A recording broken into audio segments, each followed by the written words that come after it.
বছরে দেশটা চালিয়েছে, এরপরে এখন যারা আছে মনে করেন আল্লাহ তাদেরকে হাতে ধরেই দিয়েছে, এমনি এমনি খেলা করার জন্য দেয়নি, আল্লাহ দিয়েছেন সুম্মা জাআলনাকুম খলাইফা ফিল আরদি মিন বাদিহিম।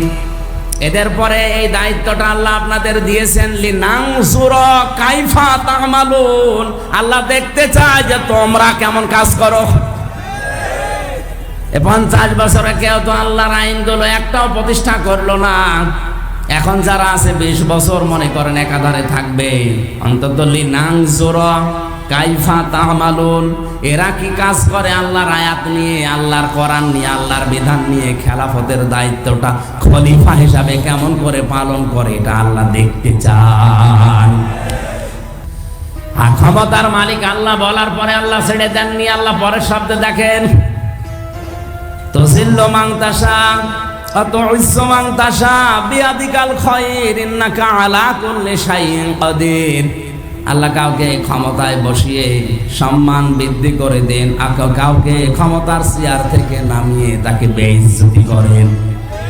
এই আয়াতের ভেতরে কিন্তু তাফসীর আমি এটা পাইনি যে ক্ষমতা দিলেই তাকে সম্মান দেওয়া হয় না, অনেককে আল্লাহ ক্ষমতায় বসিয়েও জুতা পিটা খাওয়াইছে।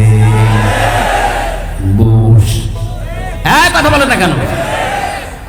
এর আগে যে বাবা ছিল নমরুদ, ওর জুতা পিটা খাওয়ায়নি? সুতরাং ক্ষমতা পেয়ে লাভ দেওয়া যাবে না, অনেককে আল্লাহ ক্ষমতায় বসিয়েও বেইজ্জতি করেছে, কারণ ক্ষমতার চেয়ার আর ফাঁসির চেয়ার পাশাপাশি। এজন্য এখানে থেকে আমাদের উল্টাপাল্টা লাভ দেওয়া যাবে না।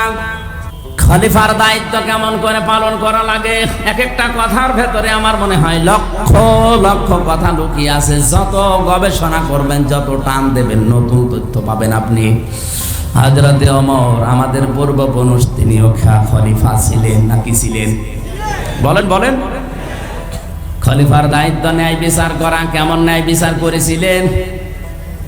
তার সন্তান আবু শামার বিরুদ্ধে একটা মামলা হয়েছে তার দরবারে।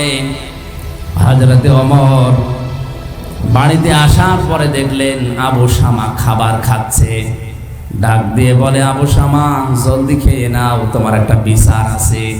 যেই বলেছে ওর খাবার গেছে বন্ধ হয়ে।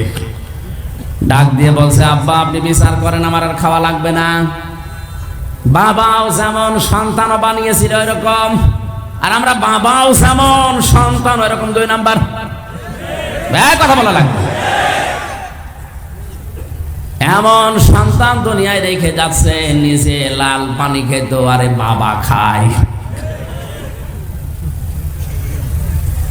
স্ত্রী জিজ্ঞাসা করছে, খলিফাতুল মুসলিমিন কি হয়েছে? বলে, একজন মেয়ে লোক এসে আমার দরবারে বিচার দিয়েছে, তার নাতিকে নাকি আমার এই ছেলে ধর্ষণ করেছে। হযরত ওমরের স্ত্রী কথাটা শোনার পরে বিচলিত হয়ে পড়লেন, চিন্তা করলেন এত স্বাভাবিক মানুষ না, কোরআন দিয়ে আল্লাহর আইন ছাড়া তো বিচার করবে না। সঙ্গে সঙ্গে মিটমাট করার জন্য পেছনের দরজা দিয়ে চেষ্টা তিনিও চালিয়েছিলেন। বলছিলেন টাকা পয়সা দিয়ে অন্তত মেয়েটাকে ম্যানেজ করা যায় কিনা।